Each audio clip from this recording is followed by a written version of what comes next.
चलो फिर आते हैं हम लोग न्यूमेरिकल पे। The length and breadth of rectangular lamina are measure to be 2.3 plus minus 0.2 centimetre. देखो जो हमने रेक्टेंगुलर जो भी दिया लेमिना दिया हुआ है उनका जो लेंथ और ब्रेथ दिया है दोनों हमने एरर के साथ लिख रखा है। तो जो लेंथ है उसका मेजर क्या है 2.3 plus minus 0.2 centimetre and 1.6 plus minus 0.1 centimetre. ये क्या हो गया आपका ब्रेथ हो गया। तो कैलकुलेट करना है आपको area of the lamina with error limits. साथ में आपको एरर लिमिट्स के साथ भी आपको क्या करना है, आपको एरिया फाइंड आउट करना है। तो we know that area is equal to L into B क्योंकि रेक्टेंगुलर दिया हुआ है। ठीक है जी। चलो तो पहले देखो, पहले तो नॉर्मल जो एरिया हो उसको फाइंड आउट कर लो। जो एग्जैक्ट जो एरिया होगा जो मतलब विदाउट एरर का। ये लेंथ दिया है, ब्रेथ दिया है, इंटू कर दो, ये आ गया आपका एरिया। ठीक, अब आ जाओ। अब ये देखो यहाँ पे एरिया को आप क्या बोल सकते हो, ए बोल सकते हो ना, एल इंटू बी। अब इनका एरर का फॉर्मूला देखो, मल्टीप्लीकेशन वाला आ गया। ध्यान दो, मल्टीप्लीकेशन वाला क्या करते हो, delta A upon A equal to plus minus delta L upon L plus delta B upon B. अब बस वैल्यू पुट कर दो, आपका एरर आ गया। डेल्टा ए वही आपको बताना है, तो डेल्टा ए का तो वैल्यू दिया नहीं हुआ है, ठीक है, क्योंकि एरिया का एरर नहीं दिया हुआ है, लेंथ और ब्रेथ का दे रखा है, आपको बस एरिया का एरर बताना है। अब आपने एरिया फाइंड आउट कर चुके हो, तो एरिया जो आया है वो यहाँ पे लिख दो, equal plus minus delta L का वैल्यू दिया है 0.2, एल की वैल्यू दिया है 2.3 प्लस 0.1 1.6। अब देखो इन दोनों का एलसीएम लोगे तो बहुत इजी काम कर सकते हो, इनको इनसे इंटू कर दो, इनको इनसे इंटू कर दो, इनको इनसे इंटू कर दो। कैसे कर रहे हो, देखो ये दोनों इंटू करोगे, उसके बाद से एलसीएम लेते हो ना इन दोनों का, फ्रैक्शन जैसे सॉल्व करते हो, तो इनका एलसीएम आगे इंटू, इसको डिवाइड करो तो ये डिवाइड हो जाएगा, बच जाएगा 1.6, तो फिर इससे इंटू कर दोगे, इसको डिवाइड करो तो ये डिवाइड हो जाएगा, बच जाएगा 2.3, तो इंटू कर दो इससे। फिर देखो delta A equal plus minus, इनको इंटू करो, फिर इनको इंटू करो, फिर इनको इंटू करो, ये आ गया, और ये उधर जाके इंटू हो जाएगा, तो ये कैंसिल हो गया। अब इनको प्लस कर दो, ये आ गया। ठीक है, तो आपको बताना है ए प्लस डेल्टा ए, तो ए का वैल्यू कितना है, यानी एरिया 3.68 प्लस माइनस जो एरर है वो ये आ गया, यही आंसर हो गया। ठीक है, calculate percentage error in the determination of g is equal to 4 pi square L upon T square, where L and T are measured with plus minus 2% and plus minus 3% error. आपको सिर्फ percentage error बताना है, इसलिए सिर्फ यहाँ पे error की value दे रखी हुई है। ठीक है, तो पहले जो फार्मूला लिखा है वो उसको लिख ले रहे हैं। फार्मूला क्या दिया है, जी इज इक्वल टू दिया है 4 pi square L into T square. तो जब भी देखो आप एरर वगैरह फाइंड आउट करते हो तो जो कांस्टेंट वैल्यू दे रखा होता है पहले से उसको हम हटा देंगे। ठीक है, तो 4 पाई आर स्क्वायर को हम हटा देंगे। अब इसके बाद इसका हम क्या कर रहे हैं, एरर फाइंड आउट कर रहे हैं। अब आगे ना प्रोडक्ट और मल्टीप्लिकेशन डिवीजन वाले में, तो डेल्टा जी अपॉन जी हो जाएगा प्लस माइनस, इसका क्या हो जाएगा delta L upon L plus, अब देखो यहाँ पे हमेशा हम बताया था डिवाइड हो रहा है तो माइनस, तो माइनस लेकिन जो है नहीं, क्योंकि यहाँ पे प्लस माइनस कॉमन ले रखे हो आप, फिर वही वापस आएगा। तो प्लस माइनस पावर है तो 2 यहाँ पे आ जाएगा, बच जाएगा टी, तो डेल्टा टी बाई टी। ठीक है, तो delta g by g, delta L by L and delta B I T. ठीक, सब क्या है, रिलेटिव एरर है, क्योंकि रिलेटिव एरर क्या होता है, यही होता है ना एब्सोल्यूट वैल्यू अपॉन जो भी आपने मीन लाया, जो भी वैल्यू लाया। ठीक है, अब परसेंटेज बताना है, तो कुछ नहीं, बस 100 से इंटू कर दोगे तो परसेंटेज आ जाएगा। तो सभी में क्या करो, 100 से इंटू करते जाओ तो परसेंटेज आ जाएगा। ठीक, अब इसकी जो वैल्यू दी हुई है 2%, तो यहाँ पे 2% लिख दोगे, 2 इंटू इसका वैल्यू दिया है 3%, ये पूरा परसेंटेज में दिया है। ठीक है, तो 2 प्लस यहाँ पे 6, तो आ गया 8% आंसर, तो प्लस माइनस 8%। चलो अब लोग आते हैं हम लोग dimensional analysis and it's applications. ठीक है, डायमेंशनल फार्मूला आपने पढ़ा भी है, डायमेंशनल मैंने बताया था स्टार्टिंग में मैंने उसको इसलिए बता दिया था कि जैसे कि कुछ फार्मूला लिखे थे तो उसी के बेस पे था, तो इसलिए मैंने डायरेक्टली वहां बता दिया। अब इसका यूज ऑफ डायमेंशनल इक्वेशन कैसे करेंगे ये बताना है। ठीक है, तो देखो क्या यूज है, जैसे कि आपने पढ़ लिया, आप सोच रहे हो कि भाई इसको लिखने से फायदा क्या है, तो बहुत सारा फायदा है, ठीक, वो आप यहाँ जान लो। फर्स्ट क्या है, conversion of one system of unit into another. पहला हमारा क्या है कि अगर कोई भी एक सिस्टम में दिया हुआ है यूनिट, तो उसको दूसरी सिस्टम में हम चेंज कर सकते हैं, ठीक है। किसके थ्रू, डायमेंशनल फॉर्मूला के अकॉर्डिंग, यानी डायमेंशनल जो भी आप पढ़े हो, ठीक है। तो देखो जैसे लेंथ दिया है 15 सेंटीमीटर हमने लिया, तो इस लेंथ को आप क्या बोलोगे, ये क्वांटिटी हो गया, ये न्यूमेरिकल नंबर हो गया, ये आपका मैग्नीट्यूड हो, मतलब नंबर का मतलब मैग्नीट्यूड हो गया, ये हो गया आपका यूनिट। इसको mm में लिखोगे तो 10 से आपने मल्टीप्लाई कर दिया तो mm में आ गया, ठीक है। बट ऐसा नहीं है कि 15 सेंटीमीटर में, मान लो कि ये पेन की बात कर रहे हैं कि 15 सेंटीमीटर था, ठीक है। अगर हमने इसको mm में लिख दिया तो ऐसा नहीं कि पेन छोटा हो गया, कट गया या तो बड़ा हो गया, ऐसा नहीं कुछ है। पेन का लेंथ जो है वही रहेगा, ठीक है, वो हमेशा कांस्टेंट रहेगा पेन का जो भी लेंथ है। बस हाँ, आपने यूनिट चेंज कर रखा है यहाँ पे। Value remains same for different system of unit, remain same रहेगा जो भी आप डिफरेंट सिस्टम में रखोगे। उसके लिए करोगे क्या, फॉर्मूला क्या है, जो भी आपकी क्वांटिटीज दी हुई है N1 into U1 equal to N2 into U2, ठीक है। तो यूनिट्स ऑफ मेजर क्या है, Q का मतलब क्वांटिटी, N1 एंड N2 जो है आपका नंबर्स है, जो भी कितनी नंबर्स, जो भी नंबर्स दे रखा है, और U1 U2 क्या है आपका यूनिट्स है, ठीक।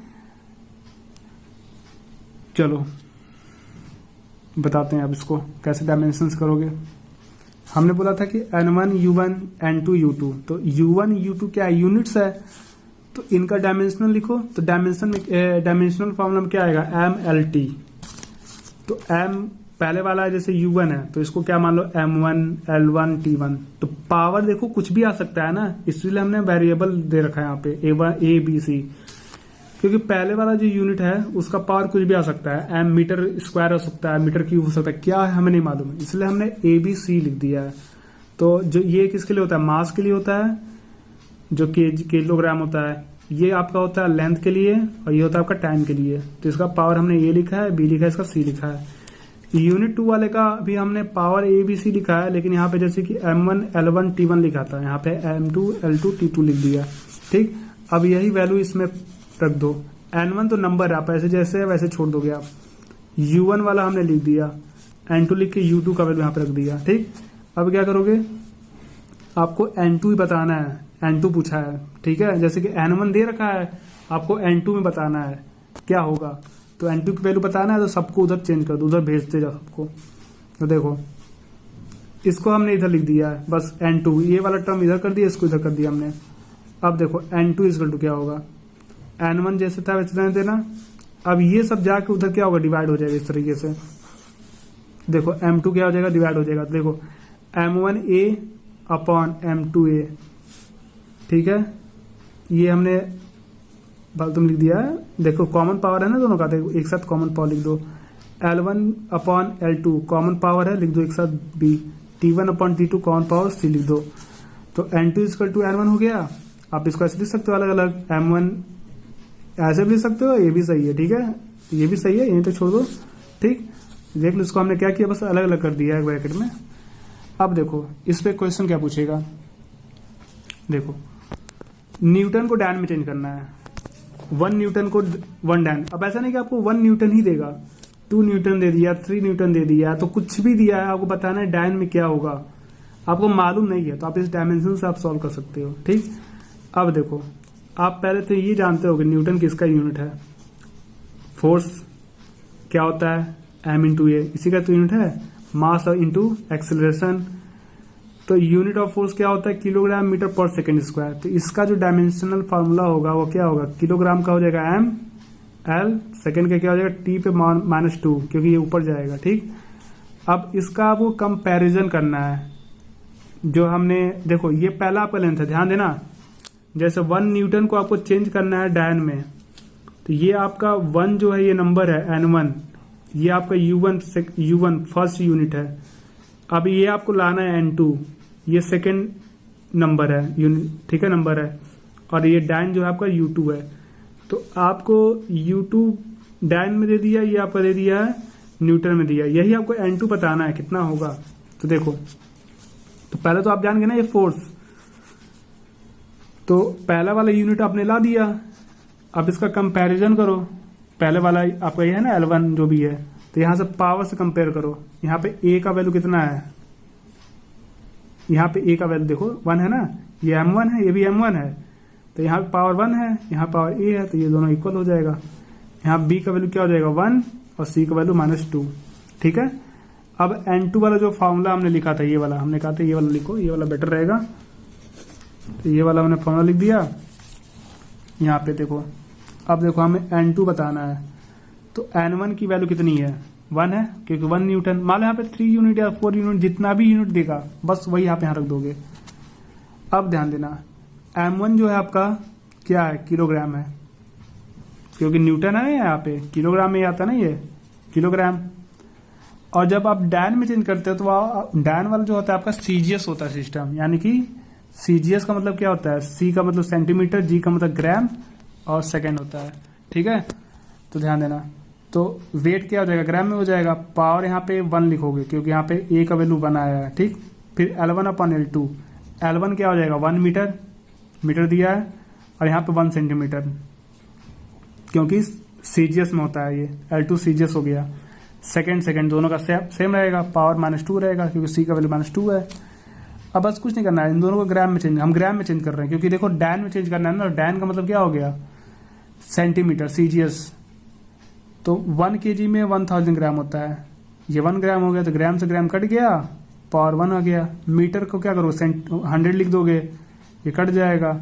अब ये सेकेंड कट गया, 1 पे पावर -2, तो इसकी वैल्यू क्या आ जाएगी 1 आ जाएगी। अब देखो यहाँ पे 1000 हो गया, यहाँ पे 100 हो गया, तो 1000 और 100 लिख दो, इंटू कर दो तो 10 पावर 5 आ गया। अब आप जानते भी हो, मैंने स्टार्टिंग में लिखवाया भी था कि 1 न्यूटन में 10 पावर 5 न्यूटन होता है। देखो आपको मालूम नहीं था, मान लो आप भूल गए हो, मतलब ऐसा नहीं कि भूल जाओगे, मतलब मैं बता रहा हूँ कि कैसे आप ला सकते हो, ये मैंने बोला है। ठीक है, तो न्यूटन को डैन में क्या अमाउंट होता है वो हमने ला दिया यहाँ से, किस डायमेंशनल फॉर्मूला से। ये आपके लिए होमवर्क है, 6 जूल को अर्ग में चेंज करना है और 1 जूल को अर्ग में। ठीक, तो ये जो है आपका न्यूटन है, ये आपका सीजीएस है, न्यूटन करें, ये आपका जो है एमकेएस है, ये आपका सीजीएस है। ठीक, तो आप जूल आप जानते हैं एनर्जी, तो एनर्जी का फॉर्मूला लिख के आप इसको सॉल्व कर लेना। ठीक है, अब आते हैं हम लोग सेकेंड एप्लीकेशन क्या होता है, checking the correction of various formula. मान लो कि कुछ फॉर्मूला है, ठीक है, तो उसको हम करेक्शन उसको चेंज कर सकते हैं।